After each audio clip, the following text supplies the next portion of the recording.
In the heart of rural America, a quiet battle has been raging for over a decade. A war not of bullets, but of policies and words that have left communities feeling abandoned and betrayed by the very leaders they once hoped would bring change.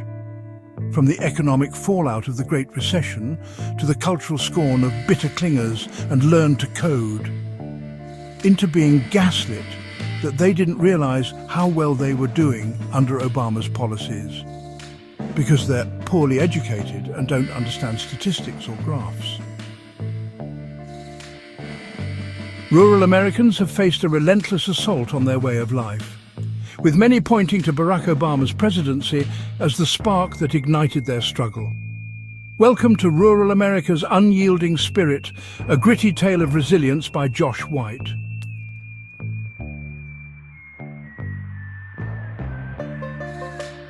While the nation worries about, economic uncertainty, tariffs and these looming trade wars, many questions just keep echoing from the media, the political class and their corporate allies.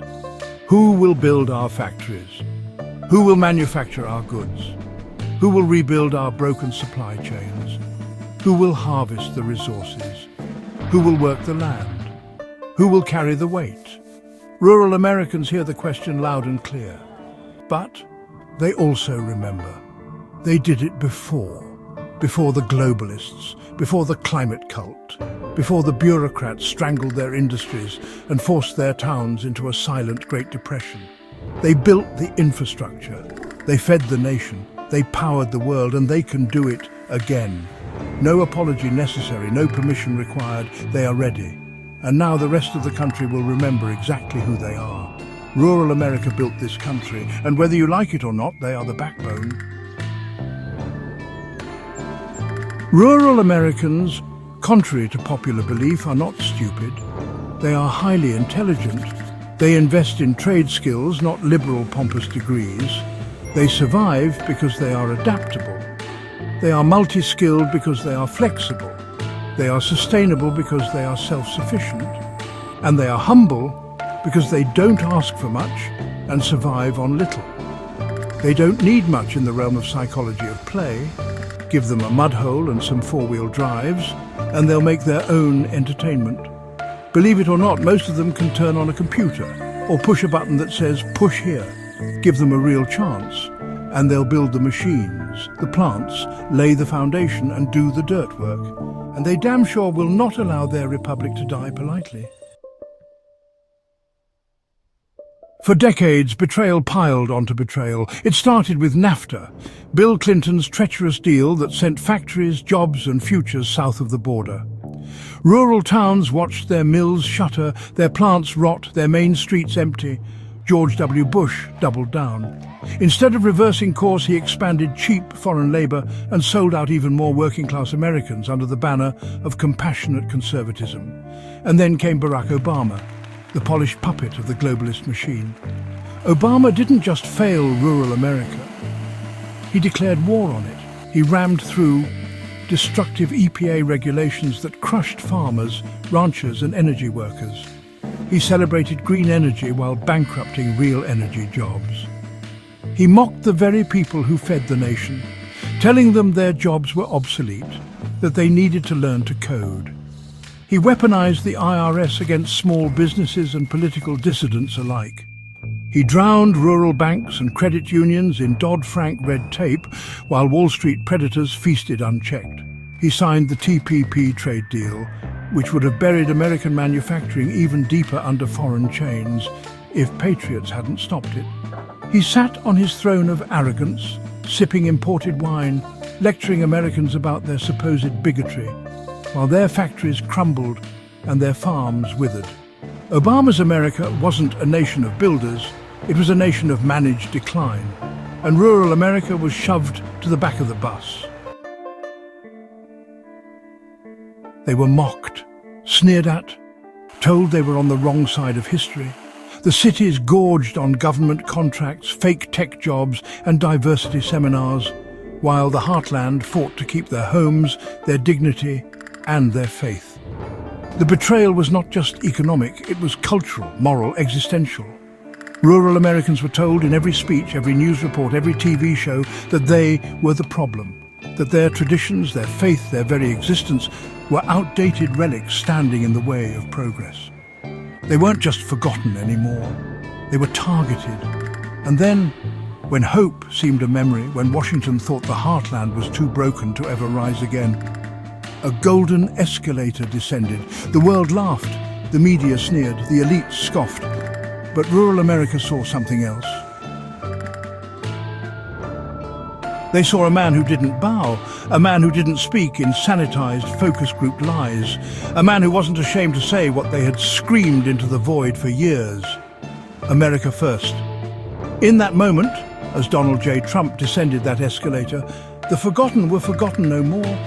The roar that would shake the Republic awake started there, not because of Trump alone, but because millions of builders, fighters and patriots heard a call that no one else had dared to give.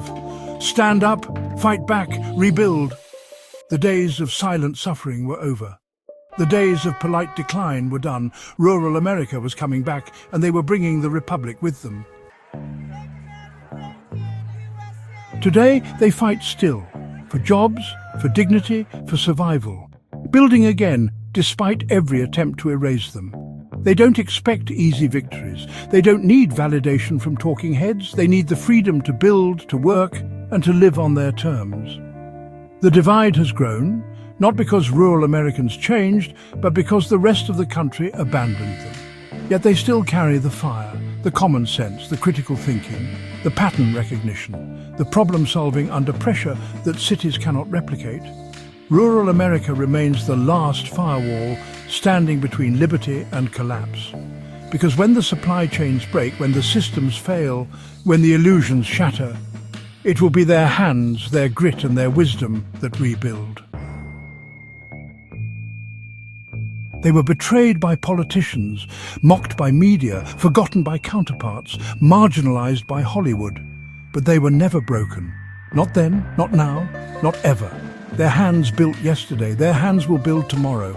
The forgotten Americans were never truly gone, just buried under the weight of betrayal. By the mid-2010s, they'd been left for dead. Factories shuttered, main streets hollowed, farms abandoned, dignity erased by suits who never set foot on soil. But they endured. They weren't just surviving, they were sharpening their resolve. And in 2016, their answer roared through the ballot box. We're still here. The elites didn't understand it, because they never understood the people they claimed to rule.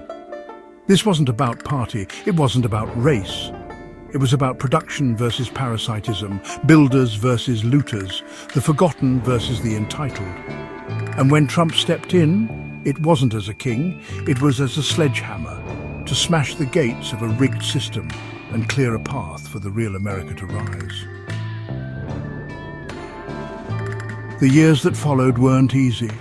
The machine fought back fake investigations, media blackouts, censorship, riots, economic sabotage, a global virus used as a leash.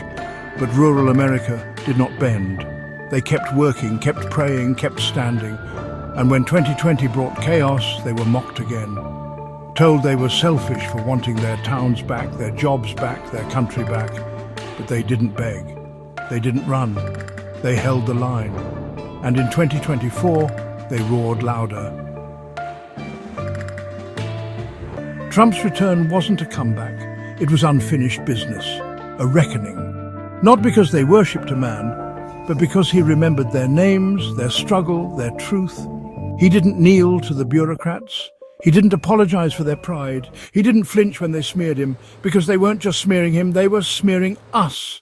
Factories are rising again, wages are climbing again, and more importantly, hope is real again.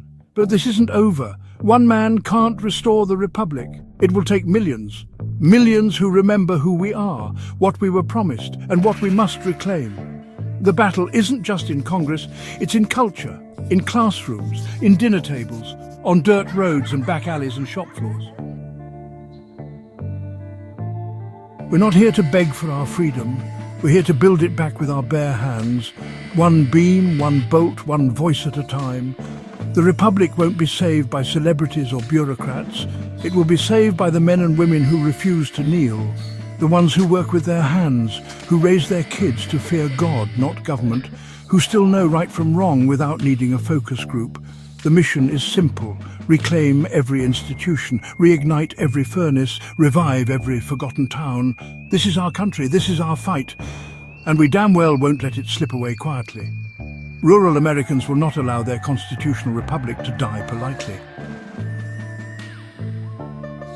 Thanks for watching.